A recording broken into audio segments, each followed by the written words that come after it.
నిత్యం త్వం శక్తిత్రయాత్మకః. శక్తిస్వరూపం ఏదైతే ఉందో అదే భవాని. త్వం శక్తిత్రయాత్మకః త్వాం యోగినో ధ్యాయంతి నిత్యం. త్వం బ్రహ్మా త్వం విష్ణుస్త్వం రుద్రస్త్వం ఇంద్రస్త్వం అగ్నిస్త్వం వాయుస్త్వం సూర్యస్త్వం చంద్రమాస్త్వం బ్రహ్మ భూర్భువస్సువరోం.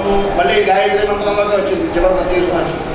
ఆ తత్వం ఏదైతే ఉందో అవన్నీ నువ్వే, నీ స్వరూపం కింద ఆవిర్భవించినటువంటి దాంట్లోంచే ఈ యొక్క సృష్టి అంతటినీ నీకు అధిపతిని ఇచ్చేస్తున్నాను. నువ్వే బ్రహ్మని, నువ్వే విష్ణువు, నువ్వే రుద్రుడు. అంటే బ్రహ్మ చేసేటటువంటి సృష్టి కార్యం, విష్ణువు చేసేటటువంటి స్థితి కార్యం, ఈశ్వరుడు చేసేటటువంటి లయ కార్యం, ఈ మూడింటినీ చేయగలిగినటువంటి శక్తిని నీకు ప్రసాదిస్తున్నానయ్యా అని చెప్పేసి గాయత్రి తత్వంలో ఉండేటటువంటి ఉపాసన వల్ల గణపతి ఆ యొక్క తత్వాన్ని పొందాడు. అంత గొప్ప గణపతి లలితాశాస్త్రం దగ్గరకు వచ్చిన తర్వాత భండాసురుడు అనేటటువంటి రాక్షసుడికి సంబంధించినటువంటి వాడి వల్ల అమ్మవారికి, అంటే అమ్మకి కూడా మంత్రాధీనంతు దైవతం. ఇది ఎందుకంటే దైవాధీనం జగత్ సర్వం మంత్రాధీనంతు దైవతం తన్మంత్రం బ్రాహ్మణాధీనం బ్రాహ్మణం మమ దేవత అని చెప్పేసి బ్రాహ్మడికి దండం పెడుతున్నారు, మిగిలినటువంటి వాళ్ళు ఎవరికి దండం పెట్టట్లేదు కదా. బ్రాహ్మడికి మాత్రమే ఎందుకు దండం పెట్టాలి అనేటటువంటి భావన ప్రతివాడికి రావచ్చు. ఎందుకంటే ఈ సృష్టి అంతా కూడా భగవంతుని యొక్క ఆధీనంలో ఉంటుంది. దైవాధీనం జగత్ సర్వం, ఈ జగత్తంతా కూడా భగవంతుని యొక్క ఆధీనంలో ఉంటుంది. ఈ భగవంతుడు ఎవరి ఆధీనంలో ఉంటాడు అంటే దైవాధీనం జగత్ సర్వం మంత్రాధీనంతో దైవతం. ఆ మంత్రం యొక్క ఆధీనంలో భగవంతుడు ఉంటాడు. ఇప్పుడు మనం సత్యనారాయణ స్వామి వ్రతం మండపారాధన చేస్తున్నాం. ఓ తమాబాగో చెక్క ముక్క ఓ చిల్లర పైసా పంతులు గారి చిల్లర ఎక్కువ అవుతుంది కదా, ఇంకో 4 రూపాయలు 5 రూపాయలు బాబు చిల్లర పెట్టండి అని చెప్పేసి చెప్తున్నాడు. ఆ చిల్లరే కాసులు అక్షతులు ఏమైందనే వాటన్నింటినీ ఆరాధన చేసి పూజ చేస్తాం. నిజంగా అక్కడ మంత్రపూర్వకంగా అక్కడ ఆరాధన చేస్తున్నాం కనుక ఆ స్వరూపం ఏదైనప్పటికీ అక్కడ ఆ దేవత ఖచ్చితంగా స్థిరంగా కూర్చుని ఉన్నాడు. ఉదాహరణకి మనకి ఈ మధ్యకాలంలో అందరూ చూసినటువంటిదే పీకే అనే సినిమా వచ్చింది. అంటే హిందూ ధర్మం గురించి అని చెప్పేసి వాళ్ళు బాగా దారుణమైనటువంటి స్థితిలో ఉంది అని చెప్పేసి చెప్పారు. కానీ ఎవరి భావన వాడిది, మనం దాని గురించి అనవసరం. అందులో ఏం చెప్తాడంటే ఒక రాయిని తీసుకుని వచ్చి ఒక చెట్టు దగ్గర పెట్టేసి వాడు తినేటటువంటి కిల్లి, తాంబూలం వేసుకునేటటువంటి కిల్లిని ఆ రాయికి ఎలా రాసేసి సొమ్మంతో ఎల్లగా అయిపోయినా దాన్ని పూజ చేస్తారు. స్కూల్కి వెళ్ళేటటువంటి పిల్లలు ప్రతివాడు వచ్చి అక్కడ దండం పెట్టుకొని పూజ చేసుకుని అక్కడ రూపాయి డబ్బులు వేసేసి వెళ్ళిపోతూ ఉంటారు. చూసావా, వాడు చదువుకున్నటువంటి మేధస్సు మీద లేదు వాడికి, ఇక్కడ పెట్టినటువంటి బొమ్మ మీద ఈ రాయి మీద ఉంది తప్ప భావన అని చెప్పేసి చెప్తాడు. వాడి తెలివితేటలు అంతే. వాడి భావన ఏంటి? ఉదాహరణకి అంటే ఆలవాళ్ళ కథ ఉంది దీనికి. అంటే దీనికి అన్వయంగా దానికి ఆలవాళ్ళ కథ ఏంటంటే పూర్వకాలంలో నేను చెప్పాను పంచాయతన దేవతలు అని చెప్పేసి. ఏంటి? ఈశ్వరుణ్ణి, విష్ణుమూర్తిని, గణపతిని, సూర్యుడిని, అమ్మవారిని, సుబ్రహ్మణ్యుడిని, ఇలా ఒక్కొక్క దేవతకి సంబంధించినటువంటి ఎన్ని దేవతా సమూహం కలిస్తే అది పంచాయతనము అవుతుంది అని. అందులో గణపతికి సంబంధించినటువంటి వారు గణపతే గొప్పవాడని, సూర్యుడికి సంబంధించినటువంటి వారు సూర్యుడే గొప్పవాడని, విష్ణువుకి సంబంధించినటువంటి ఆచార్యులు అర్చకులు మిగిలినటువంటి వాళ్ళందరూ విష్ణువే గొప్పవాడు, ఇంకా మిగిలినటువంటి వారు లేరు అని, ఈశ్వరుడికి సంబంధించినటువంటి శైవుడు తప్ప ఇంకొకటి లేడని, అమ్మవారిని ఉపాసించేటటువంటి వాళ్ళు శాక్తేయపరమైనటువంటి శక్తి తప్ప ఇంకొకటి లేదని, ఎవరికి మనం సంబంధించినటువంటి వాళ్ళలో వాళ్ళు కొట్టుకునేటటువంటి వారు. అయితే ఒకనొక సమయంలో తమిళ దేశంలో ఆడవాళ్ళందరూ అక్కడ వాళ్ళే. ఈ తమిళ దేశంలో ద్రవిడ దేశం అంటారు. ఆ ద్రవిడ దేశంలో ఏం జరిగిందంటే విష్ణు సంబంధమైనటువంటి ఆధిపత్యం కలిగినటువంటి రాజు ఉన్నాడు. ఆ రాజు ఏం చేశాడయ్యా అంటే ఈశ్వరుడికి సంబంధించిన పూజ చేసిన, ఈశ్వరాలయాన్ని దర్శనం చేసిన, శివుడు శంభుడు అన్నటువంటి పదాలను ఉచ్చరించిన వెంటనే వాళ్ళ తమ వారికి ఏంటన్నా ఆచారం ఒక విధమైనటువంటి శాసనాన్ని చేశాడు. ఒక ఆడవారికి ఏంటంటే వాడు విష్ణు సంబంధమైనటువంటి ఆచారం అయినప్పటికీ ఈశ్వరుడు అంటే మహాప్రీతి. అంటే సంధ్యావందనంలో చెప్తాడు శివాయ విష్ణు రూపాయ శివరూపాయ విష్ణువే. ఈశ్వరుడికి విష్ణువుకి భేదం లేదు, వాళ్ళిద్దరూ ఒకటే స్వరూపం. మీ యొక్క శరీరం నుంచి శరీరం వేరు, ఆత్మ వేరు, శబ్దం వేరు, వాక్కు వేరు అని చెప్పేసి చెప్పండి. ఆ రెండు ఒకటే. ఒకటి లేకపోతే ఒకటి రాదు, ఒకటి ఉంటేనే కానీ ఇంకోటి ఉండదు. ఇదే విధమైనటువంటి తత్వం శివకేశవులు ఇద్దరు దీన్ని. అలాగా వాడికి విష్ణుమూర్తి ఎంత ప్రీతో తుల్యమైనటువంటి విధానంలో ఈశ్వరుడు ప్రీతే. ఈశ్వరుడికి రోజు పూజ చేస్తేనే కానీ తిండి తిన్నటువంటి వ్యక్తి వాడు ఆ విధమైనటువంటి బాధపడిపోయి రాజు శాసనం చేశాడు. ఏం చేయాలో తెలియట్లేదే బాబు అని చెప్పేసి ఉద్దేశంతో ఉంటే వాడు ఏం చేస్తాడంటే ఏదో రకంగా పూజ చేస్తే కానీ తిండి తినకూడదని నా గుప్పుడు రాళ్ళు తీసుకుంటాడు. అక్కడ ఒక శివలింగం ఒకటి బయట పెట్టేసినటువంటి శివలింగం ఉంటే రాయి తీసుకుని విసురుతో కొడుతూ ఉంటాడు అన్నమాట. రాజభటులు దాన్ని చూసి ఆహా మన రాజుగారు చెప్పిన దాన్ని బాగా ఆచరిస్తున్నాడు వీడు, ఈశ్వరుడు లింగాన్ని రాళ్ళు ఎట్టి కాదుతున్నాడు, బాగా చేస్తాడు వీడు. రాళ్ళు ఎట్టి కొట్టేటటువంటి స్థాయి రాయి స్థాయి, ఆ రాయితో సమానమైనటువంటి వాడు ఆ ఈశ్వరుడు, వాడిని రాళ్ళతోటే కొడుతున్నాడు.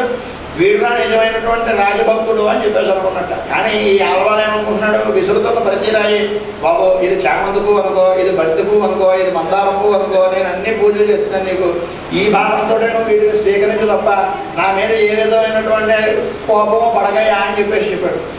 ఆయన ఆ భావంతో పూజ చేశాడు కనుక ఆ భావననే ఆ దేవతా స్వరూపం ఏదైతే ఉందో స్వీకరించింది. ఎందుకని మంత్రాధీనందు దైవతం, వాడు ఆ మనస్సులో శివాయ నమః, శంభవే నమః, వినాయకినే నమః, శశిశేఖరాయ నమః ఆ భావంతో రాళ్ళు ఎత్తున్నాడు. వాడిని వాడు అనుకుంటున్నాడు, పువ్వులు అనుకుంటున్నాడు, చూసి వాడు రాళ్ళు అనుకుంటున్నాడు. ఆ భావన వాడిది, వీడి భావన వీడిది. కానీ మంత్రం ఎప్పుడైతే ఉచ్చరించి వాడు పుష్పం వేస్తాడో ఈశ్వరుడు పుష్పాల కింద స్వీకరిస్తాడు ఆ రాళ్ళని. మంత్రాధీనందు దైవతం, తన మంత్రం బ్రాహ్మణాధీనం, అది బ్రాహ్మణ యొక్క ఆధీనంలో ఉంటుంది. బ్రాహ్మణ యొక్క ఆధీనం అంటే ఏంటి, నేను చెప్పుకున్నాం, ప్రతివాడు బ్రాహ్మణ కాదు.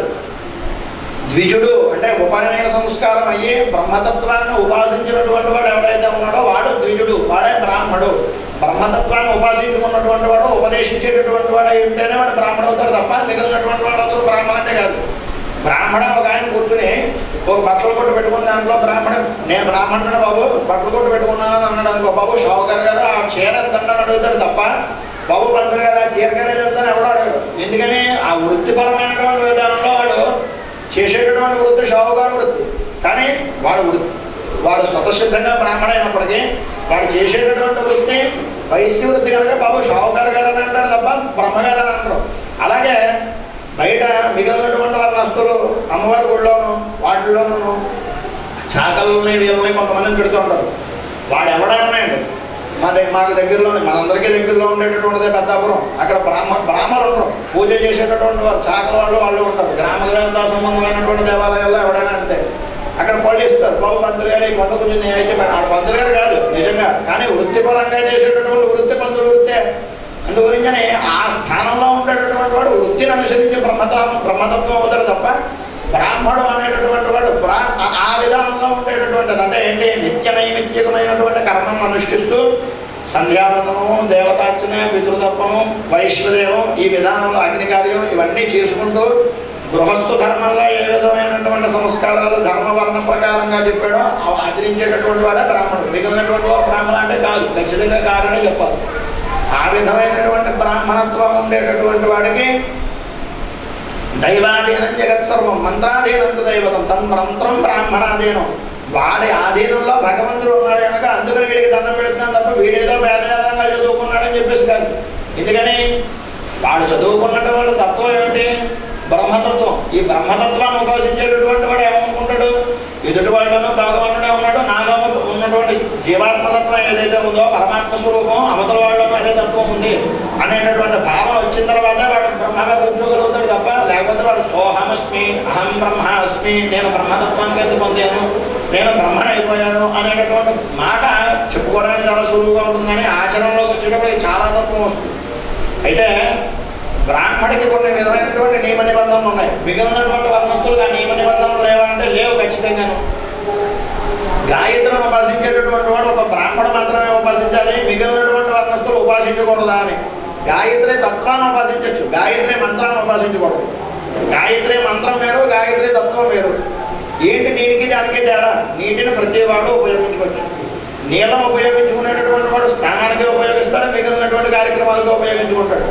వేడి నీళ్ళు కొంతమంది స్వీకరిస్తారు, చన్నీళ్ళను కొంతమంది స్వీకరిస్తారు. కొంతమంది ఫ్రిడ్జ్లో పెట్టి నీళ్ళు తాగుతారు. బాబు నాకు నీళ్ళన్నీ కావాలని ఫ్రిడ్జ్లో నీళ్ళు కావాలి అని చెప్పేసి వారి శరీరానికి ఏదైతే పడుతుందో దాన్నే స్వీకరించాలి తప్ప అంతకన్నా పెద్దదాన్ని స్వీకరిస్తారంటే ఒప్పుకోదు ధర్మం.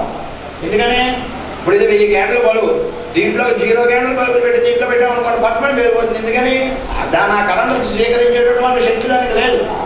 నేను తీసుకుంటాను, నేను చేసేస్తాను అంటే చేసేది తప్పు లేదు, కానీ చేసేటటువంటి విధానం సవ్యమైనటువంటి మార్గంలో ఉందా లేదా. ప్లస్ మైనస్ వైర్లు ఉంటాయి, ఓ వైర్ ఒకదానికి ఓ వైర్ ఒకదానికి కలిపేసాం అనుకోండి కరెంట్ వస్తుందా, రాదు. దీనికి తత్వానికి ఆ కరెంట్ దానికి కలిపితేనే కరెంట్ వస్తుంది. ఆ తత్వాన్ని ఇచ్చేటటువంటిది ఏంటంటే అంటే జన్మత కొన్ని సంస్కారాలు ఉండి వారు ఉద్ధరింపబడినటువంటి వాడు కనుక గాయత్రి మంత్రానుష్ఠానం పరంపరగా వాడికి వస్తున్నటువంటి కనుక వాడు ఉపదేశం పొందొచ్చు, ఉపదేశం ఇవ్వచ్చు. ఇచ్చేటటువంటి శక్తి బ్రాహ్మణుడు ఉంది. నేను బ్రాహ్మణుడు గాయత్రిని ఉపాసిస్తున్నాను కనుక నేను గాయత్రి మంత్రాలను ఉపాసిస్తాను, ఉపాసించడానికి లేదు, ఉంది. కానీ మంత్రపూర్వకంగా ఉపాసించేటటువంటి అధికారం వాడికి లేదు. మిగిలినటువంటి వర్ణస్తులు ఏంటంటే గాయత్రి ఇందాక చెప్పాను 3 రకాల కింద విభజించబడింది. వర్ణాశ్రమ ధర్మాన్ని అనుసరించి ఏ యొక్క ధర్మాన్ని అనుసరించి ఆ యొక్క వర్ణంలో ఆ గాయత్రి మంత్రాన్ని ఉపాసించవచ్చు అనేటటువంటిది ఉంది. ఏంటి దాంట్లో కూడా ప్రత్యేకంగా హంస గాయత్రి, తుల్య గాయత్రి, శతపథ గాయత్రి, సహస్ర గాయత్రి, గాయత్రిలో కూడా రకరకాలైనటువంటి గాయత్రులు ఉన్నాయి. ఏ గాయత్రిని ఎవరు ఉపాసించాలి అనేటటువంటిది ఖచ్చితమైనటువంటి నియమ నిబంధనలు ఉన్నాయి. అంతేగాని బ్రాహ్మణులు మాత్రమే ఉపాసిస్తారు గాయత్రిని, బ్రాహ్మణులు మాత్రమే వెళ్ళాలి తప్ప మిగిలినటువంటి వాడు ఎప్పుడూ వెళ్ళకూడదు గాయత్రి సంబంధమైనటువంటి దర్శనానికి. ఇది ఉత్తి అబద్ధం. గాయత్రి ఇందాక చెప్పాను, గాయత్రి అక్షరంలో ఎంతమంది అయితే దేవతలు ఉన్నారో అంతమంది దేవతలు గాయత్రిని పట్టుకున్నారు. గాయత్రిని పట్టుకున్నారు కనుక వాళ్ళు ఉన్నారు, లేకపోతే లేరు. ఎందుకని ఈ గాయత్రి తత్వం అనేటటువంటిది విశ్వవ్యాపకమైనటువంటిది. ఇప్పుడు గాయత్రిని బ్రాహ్మణుడు ఉపాసిస్తాడు, వాడు మంత్రం అనుష్ఠిస్తుంటే, మంత్రం చెప్పకూడదు అని చెప్పట్లేదు, మంత్రాన్ని వాడు అనుష్ఠిస్తూ వాడు ఏం కోరుకుంటున్నాడు అంటే నేను బాగుండాలి అనేటటువంటి మాట కోరుకోవటం లేదు. వాడు విశ్వంలో ఉండేటటువంటి శక్తి స్వరూపమైనటువంటి వ్యాప్తి చెందినటువంటి ఉంది. వేదంలో సముద్రంలో మంచినీళ్ళు ఉన్నాయని చెప్పాడు. సముద్రంలో మంచినీళ్ళు ఏంటంటే దారంతా ఎందులో తాగినా సరే ఉప్పు నీరు ఉంటుంది, అప్పుడు మంచినీరు ఎక్కడ దొరుకుతుంది అని. కానీ వేదంలో చెప్పాడు ఖచ్చితంగా వేద ప్రామాణికంగా సముద్రంలో మంచినీరు ఉంది అని. మనకు ఉదాహరణ చెప్పుకుందాం. ఏంటంటే మనం ప్రతి ఇంట్లోనూ సాధారణంగా ఇప్పుడు పెంచుతున్నారు కనుక చెప్తున్నారు, గోల్డ్ ఫిష్లు పెంచుతారు. అందంగా ఉండడానికి అక్వేరియంలోనూ వాటిలోనూ చేపలు పెంచారు కదండి. ఈ చేపలు ఉన్నాయి, అవి ఎక్కడి నుంచి దొరుకుతాయి? ముత్యం పురుగు కింద ఆవిర్భవించి అది చెట్లోంచి పురుగు కింద మారి ఆ పురుగే గట్టిపడిపోయి పగడ కింద ఎలవుతుంది. వాటిని పగడపు దీవులు అని చెప్పేసి చెప్తారు. అవి పురుగు కింద ఆవిర్భవించినటువంటి పగడం సముద్రంలో పెరుగుతాయి. సముద్రం ఉప్పు కదా, ఉప్పు పురుగుని చంపేస్తుంది కదా. మరి ఉప్పు నీటిలో పగడాలు ఎలా పెరుగుతున్నాయి అంటే వేద ప్రామాణికంగా ఖచ్చితంగా అందులో నీరుంది, మంచినీరు ఉంది అని చెప్పి ఖచ్చితంగా ఒప్పుకోవచ్చు. ఉదాహరణకి ఇందాక చెప్పినట్టుగానే ఈ యాక్వేరియంలో పెంచేటటువంటి చేపలు ఉంటాయి. వాటిని అన్నింటినీ సముద్రం నుంచే పట్టి తీసుకుని వస్తారు. సముద్రంలో ఉండేటటువంటి దాంట్లో ఉప్పు నీరే కదా ఉండేది. వాటికి ఉప్పు నీరు పోయింది శుభ్రం చేసిన తర్వాత మామూలు కుళాయి నీళ్ళు, నూతులో నీళ్ళు కాకుండా మామూలు ఉప్పు నీరు పోసి సముద్రం నీళ్ళలో తీసుకుని పోసాడు, వెంటనే చచ్చిపోతుంది. ఎందుకు చచ్చిపోతుంది? అది ఉప్పు నీరు కనుక. అది సముద్రంలోనే పుట్టి ఉప్పు నీటిలో పెరిగినటువంటి చేప కనుక మరి ఉప్పు నీటిలో కదా ఉండేది. సముద్రంలో ఉప్పు నీరే, అందులో గోల్డ్ ఫిష్ ఎందుకు బతకూడదు అంటే దానికి కొన్ని అడుగులు వేల లోపలికి పెడితేనే కానీ ఆ గోల్డ్ ఫిష్ దొరకదు. బయట దొరికేటటువంటి చేపలు, తిమింగలాలు ఒక్కొక్క స్థాయికి ఒక్కొక్క విధమైనటువంటి స్థాయిలో ఎలా అయితే ఉన్నాయో కొన్ని వందలు వేల అడుగులు వెళ్తేనే ఆ గోల్డ్ ఫిష్ అనేటటువంటివి లేదంటే ముత్యాలు పగడాలు అనేటటువంటివి దొరుకుతాయి. ఆ ప్రదేశంలో వాళ్ళు ఆక్సిజన్ పెట్టుకుని లోపల దిగుతారు. అక్కడ నీరు తాగుదామనుకుంటే చస్తాడు, ఎందుకంటే అక్కడ నీరు ఆక్సిజన్ దొరకదు. అక్కడ ఆ ప్రదేశంలో కూడా నీటిలో ఉండేటటువంటి ఆక్సిజన్ తీసుకుని మంచి నీటి ద్వారా ఉండేటటువంటి వాటిలోంచి ఉత్పత్తి జరుగుతుంది. అంటే అక్కడ కూడా వేద ప్రామాణికమైనటువంటి నీరు ఉంది. వేదము అనేటటువంటిది ఏదైతే విశ్వవ్యాపకంగా చెప్పిందో దాంట్లోనే చెప్పాడు. అంతే నేను చెప్పాను, చాకల బట్టల అవతలలో కూడా వేదంలో ఉంది అని. ధన్వనాగా ధన్వనాదింజయేమ ధన్వనా తీవ్ర సమదో జయేమ ధనుశత్రోరపకామం కునోతి ధన్వనా సర్వా ప్రజుషో జయేమ అని చెప్పేసి. అంటే చాకలి ఒంటికి పట్టిన అంటే బట్టకు పట్టినటువంటి మురుగును వదలగొట్టడానికి దాన్ని ఎలాగైతే ఉడకబెట్టి గుంజి పిండి బండకేసి బాది బాగా గుంజి ఉతికి ఆరేస్తాడో అదే విధమైనటువంటి స్వరూపంలో మన్యుము అనేటటువంటి సూక్తం ఇది. ఇందుకే చెప్పేటటువంటిది ఏంటంటే ఋగ్వేదంలో ఉండేటటువంటి మన్యు సూక్తము అనేటటువంటి దాంట్లో మంత్రం ఇది. ఏ విధంగా అయితే చాకల బట్టలని గుంజి పిండి ఉతికి ఆరేస్తాడో అలాగా నన్ను శత్రువు నా ఎదుటివాడు ఎవడైతే భావం చేశాడో వాడిని ఆ విధంగా హింసించు అని చెప్పేసి దాని అర్థం. అంటే చాకల బట్టల ఉతకాలో ఉతికాడో అలా నా శత్రువును ఉతికి ఆరాయి అని చెప్పేసి చెప్తాను నా మంత్రానికి అర్థం అది. అంటే ఇవేవో క్షుద్ర మంత్రాలు లేకపోతే మరొకటి తాంత్రిక వేదంలో ఉండేటటువంటివి కాదు, సప్రామాణితమైనటువంటి వేద ప్రామాణితమైనటువంటిది. అంటే వేదం ఏం చెప్తుంది? మనిషి ఎలా ఉండాలి, మనిషి ఎలా జీవించాలి, మనిషికి ఎందుకు బతకాలి, ఎలా వేయాలి అనేటటువంటి చెప్తాం. వేదంలో ఏం చెప్పాడంటే ఉదయకాలంలో విష్ణు దర్శనం చేసుకోండి, సాయంకాల సమయంలో ఈశ్వరుడు దర్శనం చేసుకోండి అని చెప్పేసి చెప్తున్నాను. దేవాలయానికి వెళ్ళేటటువంటి వాడు ఎలా వెళ్ళాలట? చెప్పులు వేసుకోకూడదు, వాహనం మీద వెళ్ళకూడదు, ఆభరణాలు ఆడంబరాలు వేసుకొని వెళ్ళకూడదు, సామాన్యమైనటువంటి విధానంలో వెళ్ళాలట. ఈ దేవాలయానికి దేని గురించి ఇలా వెళ్ళాలి అంటే ఇప్పుడు ప్రస్తుతం అంటే సైన్స్ పరంగా కూడా చెప్పుకుందాం మనం అందు గురించి. అంతే, నడుచుకుని వెళుతున్నటువంటి సమయంలో చెప్పులు వేసుకోకూడదు. ఇదివరకు అంటే మట్టి రోడ్లు ఉండేవి, ఇప్పుడంటే తార రోడ్లు అయిపోయి అన్నీ. ఇదివరకు రోజుల్లో ఏంటంటే చెప్పులు వేసుకోకూడదు, పాదరక్షలు లేకుండా దేవాలయానికి వెళ్ళాలి. ఏంటి దీనివల్ల? ఆకుప్రకారం అని చెప్పేసి ప్రస్తుతానికి తీరి చెప్తారు కదా, అరికాలలో ఉండేటటువంటి నాడుల్ని రాళ్ళతోటి సూదులతోటి గుచ్చి దీనివల్ల నీ శరీరంలో ఉండేటటువంటి మెదడులో నరాలు ఉత్తేజం చెందుతాయి, దీనివల్ల నీకు శరీరానికి మంచి శక్తి కలుగుతుంది అని చెప్తున్నారు. ఆ శక్తిని 5,000 10,000 పెట్టి అక్కడికి అలాగే వెళ్ళక్కర్లేదురా, చెప్పులు వేసుకోకుండా నడవండి. మీరు దేవాలయానికి వస్తే మీకు ఆక్యుపేరలు ఇవన్నీ జరిగిపోతాయి, రక్త ప్రసరణ సరైనటువంటి విధానంలో ఉంటుంది అని చెప్పేసి మన ఋషులు చెప్పారు. ఒకటి. ఇంకా రెండోది, సైకిల్ మీద వాహనాల మీద వెళ్ళకూడదు. ఎందుకంటే వాహనాల మీద వెళ్తే నడవడం ఉండదు, దాని మీద కూర్చుంటే అవే తీసుకుపోతాయి కనుక ఆ విధమైనటువంటి పద్ధతి కాకుండా నడుచుకొని రండి. నడిచి ప్రదక్షిణం చేయాలి. ప్రదక్షిణం చేస్తున్నటువంటి దానివల్ల ఫలితం ఏంటి? పాపం పోతుంది అని ప్రదక్షిణానికి అర్థం. కానీ అక్కడ దేవాలయాల్లో కొన్ని సంబంధమైనటువంటి వనమూలికలకు సంబంధించినటువంటి వృక్షాలు ఉంటాయి. ఏంటవి? వేప చెట్టు, రావి చెట్టు, మర్రి చెట్టు, తులసి చెట్టు, ఒకడ చెట్టు, వీటికి సంబంధించినటువంటి ఉంటాయి. ఇదివరకు శివాలయాల్లో, పాత శివాలయాలు ఏవి చూసినా ఈ చెట్లన్నీ ఉండేవి. అలాగా ఆ చుట్టుపక్కల ఉండేటటువంటి ప్రాంతం అంతా కూడా వాటికి సంబంధించినటువంటి వేసేవారు. వేసి దాని నుంచి వచ్చినటువంటి గాలిని పీలుస్తూ దానికి చుట్టూ ప్రదక్షిణ చేస్తాం. ఈ మధ్యకాలంలో అందరూ ఫేస్బుక్లోనూ ట్విట్టర్లోనూ అన్నీ చూస్తారు కనుక అందరికీ తెలిసి ఉండొచ్చు. ఒక ఆయన దీని మీద అంటే సైంటిఫిక్గానే రుజువు చేశాడు. యంత్రంలో ఉండేటటువంటి శక్తి అభిషేకిస్తే ఆ అభిషేకం ధారగా పడుతున్నటువంటి దానివల్ల అయస్కాంత శక్తి పెరుగుతుంది విగ్రహానికి. దాని నుంచి వచ్చినటువంటి వైబ్రేషన్స్ గర్భాలయంలో ఉండేటటువంటి విగ్రహం నుంచి ఎదురుగా ఉండేటటువంటి ధ్వజస్తంభానికి తగిలి అక్కడ నుంచి పైన ఉండేటటువంటి శిఖరానికి వచ్చి ఆ శిఖరం దగ్గర నుంచి కింద ఉండేటటువంటి యంత్రంలోనూ ఆ నవరత్నాలకు ఉండేటటువంటి స్థానంలోనూ కలిగినటువంటి వైబ్రేషన్ అన్నింటినీ ఏకనాడీకృతమైనటువంటి శిఖరం దగ్గర తీసుకొచ్చి దాన్ని వైబ్రేట్ చేస్తాయి. ఆ చుట్టుపక్కల ఉండేటటువంటి ప్రదేశం ఎంతైతే ఉందో అంత ప్రదేశము కూడా దీనివల్ల సుభిక్షమైనటువంటి స్థితిని కలుగుతుంది అని చెప్పేసి శాస్త్రపూర్వకంగా అంటే సైంటిఫిక్గా రుజువు చేశాడు. అలాగా ఆ ప్రదేశంలో ఉండేటటువంటి అయస్కాంత శక్తిని అంతటినీ క్రోడీకరించి మనందరికీ కూడా రావాలి అంటే ప్రదక్షిణం చేయాలి. ప్రదక్షిణం చేస్తున్నటువంటి సమయంలో ఎలా జరగాలంటే సెల్ ఫోన్లో మాట్లాడుతూ, కాలిక్యులేటర్ కొట్టుకుంటూ, లేకపోతే అవతల వాళ్ళు యువతల వాళ్ళు నువ్వు నాకు తోడుగా గుడికి రారా అని చెప్పేసి చెప్పడం, ఆడబిడ్డ గోధుమ మీద చేసుకుని ప్రదక్షిణం చేస్తూ నిన్న రాత్రి ఏం జరిగింది, లేకపోతే ఆడవాళ్ళు అయితే నిన్న సీరియల్లో ఏం జరిగింది, వంట ఏం చేసుకున్నాం అని చెప్పేసి చెప్పుకుంటూ ప్రదక్షిణం చేస్తారు. అలా జరగకూడదు. ప్రదక్షిణం చేయడానికి ధర్మం ఏమిటయ్యా అంటే నవమాసాలు నిండినటువంటి స్త్రీ అంటే 9 మాసాలు నిండినటువంటి ఆడది గర్భం ధరించిన తర్వాత ఆవిడ చెంబు అంటే బింది పెట్టుకుని నీళ్లను మోసుకుని గర్భానికి ఏమవ్వకుండా ఆవిడ శరీరానికి ఏమవ్వకుండా నీళ్లు ఒలిగిపోకుండా ఎంత జాగ్రత్తగా అయితే నడుస్తుందో అలా ప్రదక్షిణ చేయమన్నాడు. ఇలా ప్రదక్షిణం చేయడం వల్ల కలిగేటటువంటి ఫలితం ఏంటంటే ఎక్కువసేపు దేవాలయంలో ఉండేటటువంటి అవకాశం ఉంటుంది. అలాగే ఒక స్థాయికి సంబంధించినటువంటి దాంట్లోనే ఆ యొక్క ఒత్తిడి వల్ల ఆ యొక్క అధికారంలో ఉండేటటువంటి నరాలు స్పందించి మెదడుకి సరైనటువంటి విధానంలో మంచి శక్తిని ప్రేరేపించేటటువంటి విధానం కింద ఉపయోగపడతాయి అని చెప్పేసి అలాగా ప్రదక్షిణ చేసేసాం. ప్రదక్షిణం చేసి లోపలికి వెళ్ళి దర్శనం చేసుకున్నాం. విష్ణుమూర్తి దర్శనం ఉదయకాలంలో చేసుకోవాలి అని అనుకున్నాం కదా.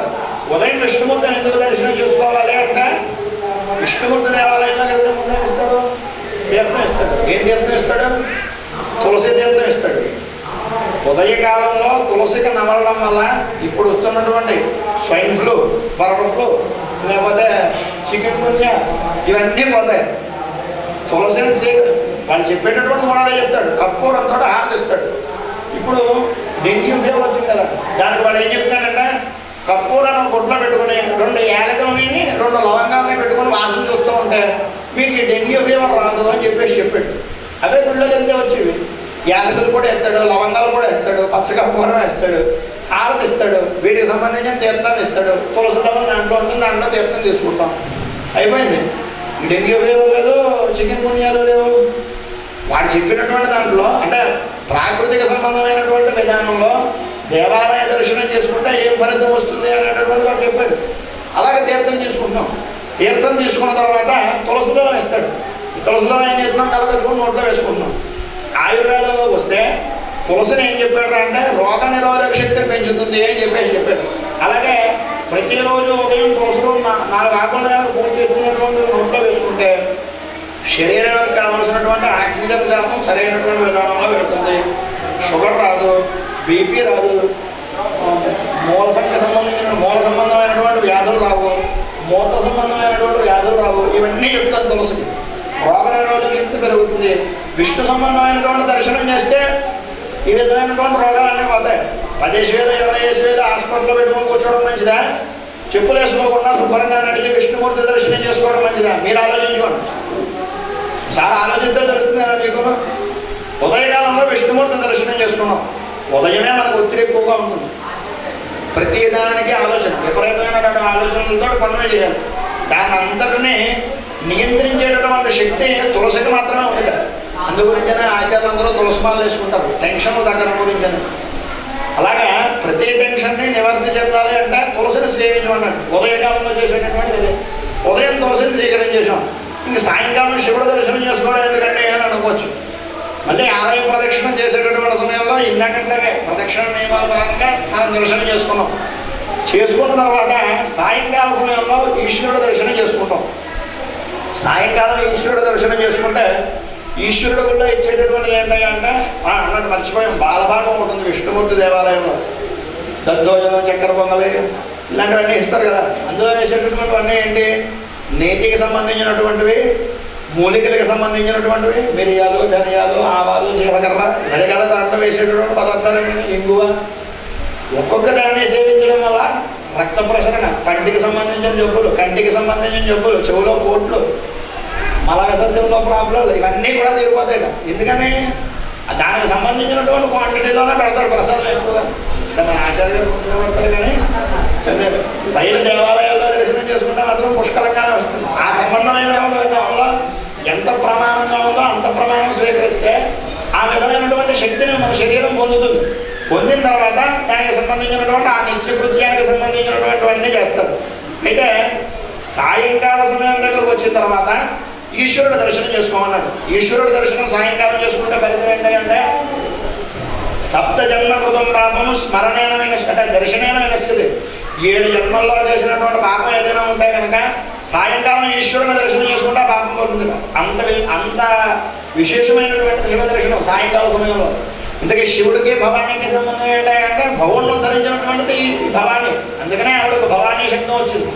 నీటికి సంబంధించినటువంటిది, నీటిని అధిష్ఠించినటువంటి జలాధారమైనటువంటి భూత ఎవడైతే ఉన్నాడో ఆ స్వరూపాన్ని ఉద్ధరించగలిగినటువంటిది కనుక భవుడిని ఉద్ధరించినటువంటి భవానీ స్వరూపం. అందుకనే భవానీశ్వరు సహితమైనటువంటి శంకరుడు భవానీ శంకర ఉపాసన అంటారు. భవానీ శంకరుడు, ఆ శంకరుని దర్శనం చేసుకున్నాం. ఈ శంకరుని దర్శనం చేసుకోవడం వల్ల కలిగేటటువంటి ఫలితం ఏంటంటే సాయంకాలంలో ఇచ్చేటటువంటి తీర్థం మారేడు తీర్థం. మారేడుకాయ సంబంధించి మారేడు దళాలు దాంట్లో వేసి వాటికి సంబంధించినటువంటి తీర్థాన్ని ఇస్తాడు. శివాలయంలో వెళ్తే మారేడు తీర్థమే కదా ఎవరైనా ఇచ్చేది. ఈశ్వరుడికి ప్రీతికరమైనటువంటిది మారేడు. ఈ మారేడును పూజ చేసి దానికి సంబంధించినటువంటిదంతా అందులో కసదిగేంత వరకు అందులోనే వదిలేస్తారు. ఆ తర్వాత మనకి తీర్థం వెళ్తారు. పల్లెల్లో వేసిన తర్వాత మారేడు దళాలకు సంబంధించినటువంటి వస్తుంది కదా దాంట్లోకి. ఆ తీర్థాన్ని స్వీకరిస్తాం. తీర్థాన్ని స్వీకరించిన తర్వాత ఏం జరుగుతుందంటే ఒత్తిడి ఎక్కువగా పలిగినటువంటి రక్తానికి శుద్ధి చేయాలి అంటే మారేడు స్వీకరించమని చెప్పాడు. మారేడు రక్తాన్ని శుద్ధి చేసేటటువంటి గుణం కలిగినటువంటిది. అలాగే బుద్ధికి ప్రశాంతతను ఇస్తుంది అని చెప్పాడు మారేడు. మారేడుకు ఉండేటటువంటి శక్తి ఏంటంటే బుద్ధికి సంబంధించినటువంటి నియంత్రణ ఉండేటటువంటిది అని. బుద్ధిని నియంత్రించేటటువంటి శక్తి మారేడుకు ఉంది. అందుకని సాయంకాల సమయంలో ఈశ్వరుడు దర్శనం చేసుకుంటే మారేడు తీర్థం తాగుతాం. దానికి సంబంధించినటువంటి శరీరానికి ధాతు పుష్టి కలుగుతుంది. రాత్రి పడుకునేటటువంటి సమయంలో అంటే భోజనానికి కొన్ని నియమాలు ఉన్నాయి. అంతే మధురాత్ సమాప్తి అంటే పడుకునేటటువంటి సమయంలో కానీ భోజనం చేసిన తర్వాత కానీ తీపి పదార్థం తిని పడుకోవాలి. తీపిని తినడం వల్ల రక్తం శుద్ధి అవుతుంది అని చెప్పేసి చెప్తాడు. షుగర్ రాదని అంటే పంచదారలో బయటకు దొరికేటటువంటి స్వీట్లు ఇవి తింటే షుగర్లో రావచ్చేమో, కానీ బెల్లం తినడం వల్ల షుగర్ రాదు అని చెప్పేసి, తేనె తాగడం వల్ల షుగర్ రాదు అని చెప్పేసి ఎక్కువగా పూర్వకాలంలో ఉపయోగించేటటువంటిది బెల్లం. అంటే మన నా చిన్నతనంలోనూ మీ చిన్నతనంలోనూ ఉండొచ్చు, ఇప్పుడు పిల్లలకి చిన్నతనంలో ఏముండవు, కానీ ప్రతి వారాన్ని మొదలకుండా వేరుశనగ ఉండ పెడుతూ ఉండేవారు. ఇప్పుడు మనం మనుషులు తినేటటువంటి తిండి కింద లేదండి, ఎందుకంటే పశువులకు పెడుతున్నారు. దూడ గిట్ట పుట్టిన తర్వాత గిట్టకి మోకాళ్ళలో బలం ఉండడం గురించి అని చెప్పేసి దానికి తెల్లగపిండి, బెల్లం, వేరుశనగ పప్పు ఇవన్నీ నూరేసి దానికి దూడలు పెడుతున్నారు. ఎందుకంటే గిట్టలు బాగా ఎదుగుతున్నాయి, మంచి వెన్నుక బలం ఉంటుంది అని చెప్పేసి వెన్నుక బలం చేకూర్చడం గురించి బెల్లం పెట్టాలని చెప్పేసి దూడ ఉంది. మనుషులకే ఉంది, పశువులు తినేటటువంటిదే మనిషి తినేటటువంటి వాడు. విచిత్రం ఏంటంటే రెండు కాల పశువు అంటే పశువునాంపతయే నమః. ఈశ్వరుడికి పేరు ఏంటంటే పశుపతి అని చెప్పేసి, పశువులన్నింటికీ అధిపతి అయినటువంటి వాడు పశుపతి. పశుపతి అనేటటువంటిది ఏంటంటే పశువులు అనేటటువంటి అధిపతి కదా, మనుషులు లేదంటే పశువుల్లోనే. కానీ రెండు కాల జంతువు ఎవడంటే మనిషే, వాడు పశువే. పశువునాంపతయే నమః వేదం చెప్పింది. పశువులన్నింటికీ అధిపతి అయినటువంటి ఈశ్వరుడు పశుపతి అయ్యాడు కదా. ఈ పశుపతికి సంబంధించినటువంటి గడ్డిని మనం తినొచ్చు కదా, గడ్డిని తినకున్నది కదా ఇదివరకు. పశువులు తినేటటువంటి గడ్డి, నేను గడ్డి ఎందుకు తింటాను అని అనుకోవచ్చు. మీరు బాగా ఆలోచించండి. అంటే మనకి ఇప్పుడు ప్రస్తుతానికి అజీర్తికి సంబంధించి వీటికి సంబంధించినటువంటి డైజిన్లు లేకపోతే మిగిలినటువంటి ట్యాబ్లెట్లు వచ్చాయి, కానీ మీరు కుక్కను చూడండి ఒకసారి. నేను మరోలా అనుకున్నాను, కుక్క దాన్ని తిన్నటువంటి పదార్థం అరక్కపోతే గడ్డిని తింటుంది. కుక్క గడ్డి తింటామని అనుకుంటాం. గడ్డి తిన్న తర్వాత అది ఏం చేస్తుందంటే కక్కేస్తుంది, వాంతి అయిపోతుంది అన్నమాట. అది ఏం చేస్తుందంటే గర్భంలోకి వెళ్ళిన తర్వాత దానికి సంబంధించినటువంటి చెత్త ఏదైతే ఉందో, అంటే అరగకుండా ఉండేటటువంటి పదార్థం ఏదైతే ఉందో దాన్ని అందరినీ బయటకు పంపించేస్తుంది గడ్డి లోపలికి వెళ్ళి. అంటే గడ్డికి అజీర్తికి సంబంధించినటువంటి రుగ్మతను కలగకుండా బయటకు పంపించే శక్తి గడ్డికి ఒకదానిగా ఉంది. అందుకనే గణపతికి గరికి పూజ. భాద్రపద మాసంలో శరీరానికి సంబంధించినటువంటి రోగాలు పెరుగుతాయి, ఉదరానికి సంబంధించినటువంటి బాధలు కలుగుతాయి. దాన్ని తగ్గించుకోవడం గురించి కనీసం గడ్డి తింటాం లేదు, గడ్డి పూజ చేసి దాని నుంచి వచ్చిన వాసన పెంచిన రోగం వచ్చినా బాబు, అందుకని గణపతికి గడ్డి పూజ చేయండి అని చెప్పేసి చెప్పడానికి కారణం అది. అలాగే మారేడుని పూజ చేసిన తర్వాత మారేడుకి 3 దళాలే ఉండాలి అని ప్రతిదానికి క్వాంటిటీ ఉంది. ఈ మాత్రం ఇప్పుడు శరీరం ఉంది, పారాసెటమాల్ 600 వీడికి ఇస్తామని చెప్పేసి పెద్దవాడికి ఇచ్చే కదా అని చిన్నపిల్లకి జ్వరం వచ్చిందని అదే 600 ఎత్తే చచ్చిపోతుంది. ఎందుకని ఆ శరీరానికి ఎంతైతే పర్సంటేజ్లో మాత్రం ఇవ్వాలో అదే విధమైన పర్సంటేజ్లో మంది ఇవ్వాలి తప్ప అంతకన్నా ఎక్కువ ఇచ్చిన ప్రమాదమే, అంతకన్నా తక్కువ ఇచ్చిన ప్రమాదమే. అలాగా ఈశ్వరుడికి పూజ చేస్తున్నటువంటి దాంట్లో మారేడు ఎలా ఉండాలి? త్రిధనం త్రిగుణాకారం త్రినేత్రం త్రయాయుధం త్రిజన్మ పాప సంహారం ఏకబిల్వం శివార్పణం. ఆ విధానంలో ఈశ్వరుని అర్చన చేస్తాం. ఎలాగా 3 దళాలు కలిగినటువంటి దళాన్ని ఈశ్వరుడికి ఆరాధన చేసి పూజ చేస్తాం. దీన్ని మనం ప్రసాదం కింద స్వీకరిస్తాం. వాడు కూడా దాంట్లో ఏం చెప్పాడు? ఈశ్వరుడికి పూజ చేసేటటువంటి మారేడు బాగా పెద్దదిగా ఉందండి, పెద్ద పెద్ద మారేడు దళాలు అనుకుంటూ ఉంటాం. కానీ అచ్ఛిద్రై కోమలై శుభై తమ పూజాం కరిష్యామి ఏకబిల్వం శివార్పణం. ఏం చెప్తున్నాడు అందులోనూ? అచ్ఛిద్రై కన్నం లేకుండా ఉండాలి, కోమలై శుభై కోమలాకారంగా ఉండాలంటే లేలేత దళాలని పూజ చేయమని చెప్పేసి చెప్పాడు. లేత దళాలని విడిచుకునేటటువంటి శక్తి కలిగినటువంటి, అంటే నోట్లో వేసుకుని నవలితే నవిలి మింగేసేటటువంటి గుణాలు కలిగినటువంటివి ఏం దాని అర్థం. అలాంటివి ఈశ్వరుడికి పూజ చేయమని చెప్పేసి చెప్పింది. దానివల్ల ఏం జరుగుతుంది? వెంటనే అజీర్ణ అంటే శరీరంలోకి వెళ్ళిపోయి రక్తానికి సంబంధించినటువంటి దాంట్లోకి ప్రవేశించి దాని యొక్క ఎక్కువ తత్వాలు ఏవైతే ఉన్నాయో వాటన్నింటినీ తగ్గించేస్తుంది మారేడు. మారేడుకి సంబంధించినటువంటి గుణం అది. ఆ విధమైనటువంటి తత్వాన్ని సాయంకాలంలో శివ దర్శనం చేసుకోవడం వల్ల కలుగుతుంది. సాయంకాలం శివుని దర్శనం చేసుకున్నాము, ఈ రోజుల్లో శివ దర్శనం చేసుకున్నాం కనుక దేవీ నవరాత్రుల్లో కూడా భవానీ అనేటటువంటి దాన్ని 2వ రోజునే ఎందుకు పూజించాలి అంటే సాయంకాలం శివ దర్శనం చేసుకోవడానికి బాగుంది. గణపతి నవరాత్రుల్లో దేవీ నవరాత్రుల్లో ఒక్కొక్కరు 9 రోజులు గణపతినే పూజ చేస్తున్నాం. 9 నవరాత్రుల్లో గణపతి నవరాత్రుల్లో 9 రోజులు గణపతికి పూజ ఎలా జరుగుతుందో అమ్మవారికి కూడా అలాగే జరగచ్చు కదా. ఒక్కొక్క రోజుకి ఒక్కొక్క ఆకారం ఎందుకు అని చెప్పేసి అనిపించవచ్చు. నిన్న చెప్పుకున్నాం, గంగా భవానీ, ఈరోజు భవానీ స్వరూపం కింద భావన చేసాం. గంగ అంటే ఏంటి? సృజించినది, అంటే పుట్టించున్నది అని. ఆవిడ పుట్టిస్తుంది తప్ప పాలించదు, పుట్టిస్తుంది. ఇప్పుడు నీరేం చేస్తుంది? మొక్కలు విత్తనాలు చల్లాం, జల్లినటువంటి విత్తనాల మీద నీరు చల్లడం వల్ల అది వృద్ధి చేస్తుంది తప్ప దానివల్ల మాత్రమే ఈ పోషణ శక్తి రాదు. పోషించగలిగినటువంటి శక్తిని ఇచ్చేటటువంటిది అంటే భూమి. ఈ భూమిని ధరించినటువంటి వాడు భవుడు. భవుడు అంటే ఎవడో? శివుడు.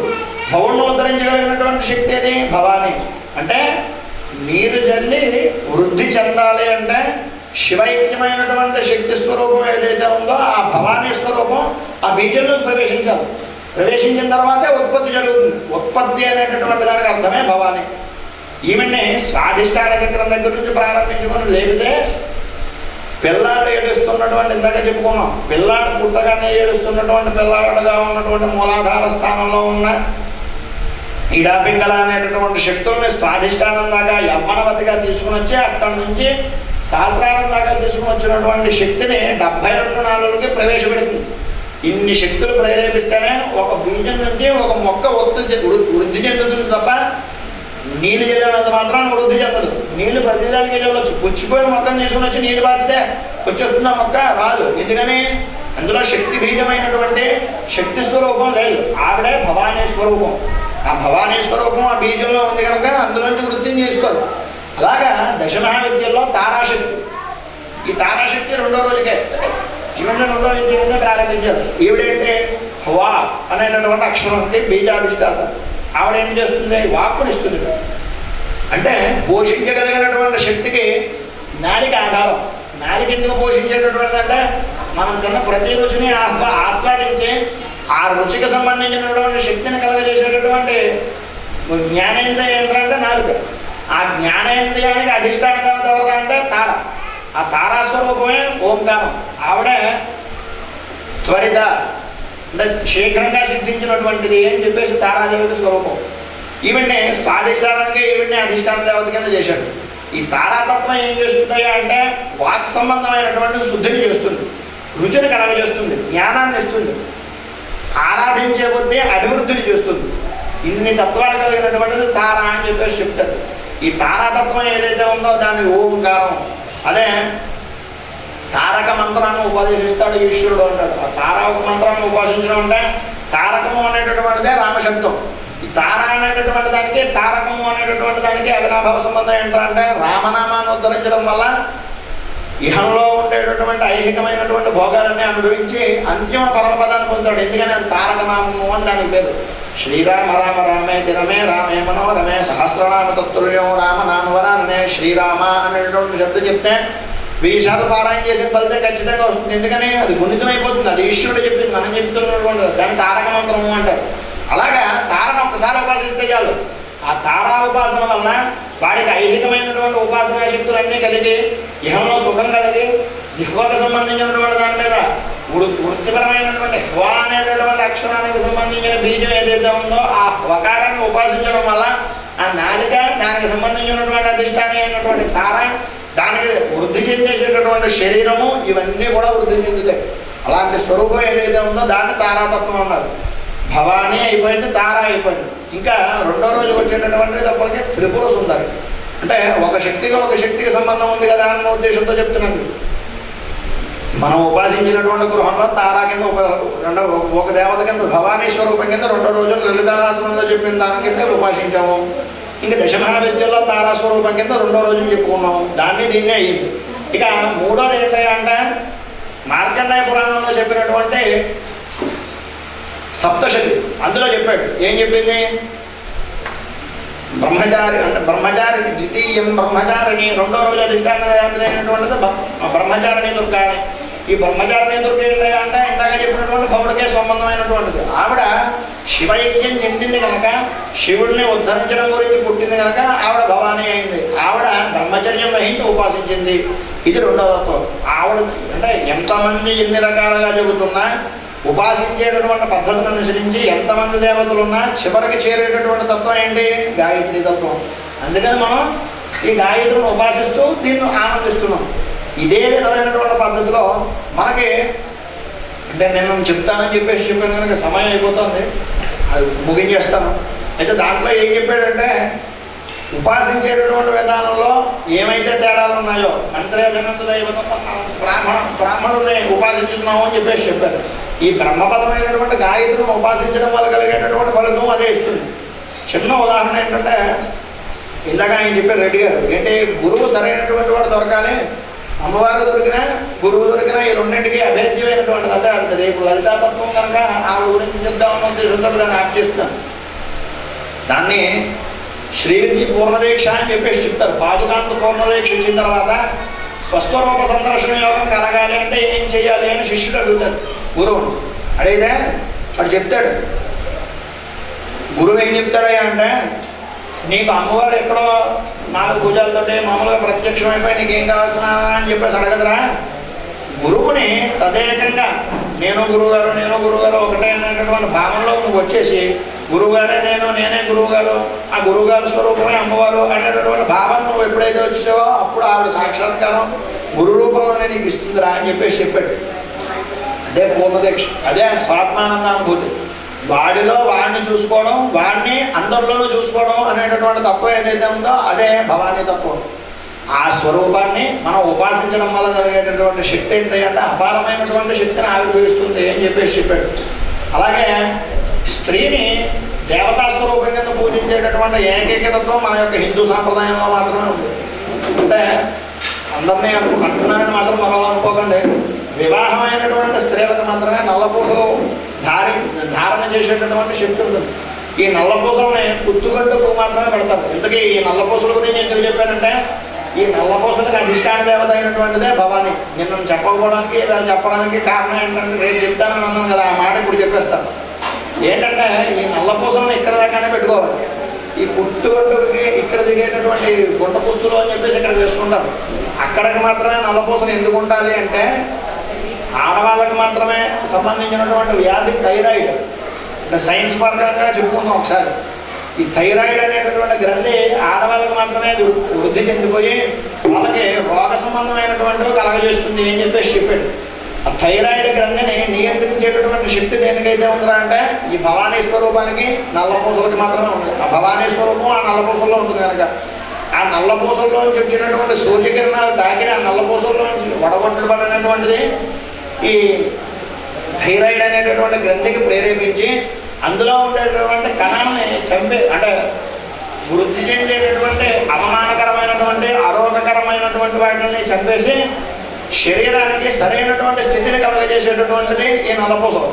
అది ఆడవాళ్ళకు మాత్రమే ఆ యొక్క బాధ ఉంటుంది కనుక ఆడవాళ్ళ ద్వారానే మగవాడికి వస్తుంది కనుక ఈ నల్లపూసలు గుర్తుకొట్టు వేసుకుంటే థైరాయిడ్ అనేటటువంటి సమస్య రాదు అని చెప్పేసి పూర్వకాలంలో ఋషులు రోగనిరోధక శక్తిని పెంచుతుంది, వృద్ధిని చేస్తుంది అని. వృద్ధి అనేటటువంటి పదానికి ఎందాక చెప్పుకున్నాం, భవానీ అనేటటువంటిది దాని అర్థము అని. ఆ వృద్ధిని చేసేటటువంటివి నల్లపూసలు. ఆడవాళ్ళు నల్లపూసలు వేసుకోవడం వల్ల మీరు వృద్ధి చెందుతారు, మీ భర్త వృద్ధి చెందుతాడు, దాని ద్వారా లోకము వృద్ధి చెందుతుంది. అందుకని ప్రతి వాళ్ళకి విన్నపం ఏంటంటే నల్లపూసలను బాగా పొడుగ్గా వేసుకోకుండా కొద్దిగొంతుకు దాకా పెట్టుకుని అక్కడికి వేసుకొని మీ ఆరోగ్యాన్ని మీరు కాపాడుకుంటూ మిగిలినటువంటి ఆరోగ్యాన్ని కూడా కాపాడాల్సినటువంటి బాధ్యత మీ మీద ఉంది కనుక దాన్ని దృష్టిలో పెట్టుకుంటారని నా మనమే. స్వస్తి. మంచి సూత్రము చాకల బట్టలు ఎలా ఉతకాలో మనం జాగ్రత్తగా విన్నాం. గణపతి ద్వారా చాకల బట్టలు ఉతకడం మన దేవుడి విద్యాన్ని మనందరినీ ఒక బాణంలో పెట్టి జాగ్రత్తగా పొయ్యి మీద పెట్టి మనందరినీ ఉడకబెట్టి చక్కగా జ్ఞాపకం పెట్టుకోండి. ఒక ఆధ్యాత్మిక ఉపన్యాసాన్ని ఆధ్యాత్మికంగా చెప్తే తీసుకునేటటువంటి శక్తి వల్ల మనకు లేదు. అది ఎందుకు పెట్టారు, దాని వెనక ప్రాశస్త్యం ఏమిటి అని నిన్న కూడా ఒక ఉపన్యాసంలో నాకు వచ్చింది. మన హిందూ దేశం యొక్క ఆధ్యాత్మిక సంపద ఏకత్వంగా ఉండేటటువంటి వివేకానంద స్వామిని మన హిందూ దేశంలో ఎవడూ గుర్తించలేదు. ఒకసారి అమెరికా దేశంలో ఆధ్యాత్మిక సభ ఒకటి జరిగితే ప్రతి దేశం నుంచి ఒక్కొక్కరిని రమ్మన్నారు. అప్పుడు మన దేశం తరఫున వివేకానందుడు వెళ్ళాడు. అయితే అప్పుడు భారతదేశం ఉండే చిన్న చూపుతో మన దేశానికి ఎప్పుడు అవకాశం ఇచ్చారంటే ఆఖరి రోజుని 2 నిమిషాలు అవకాశం ఇచ్చారు. ఆ 2 నిమిషాల్లో ఏం మాట్లాడతాడు ఈయన? అసలు ఎక్కాక ఏదో ఒకసారి స్మరణ చేసుకోవడానికి సరిపోతుంది.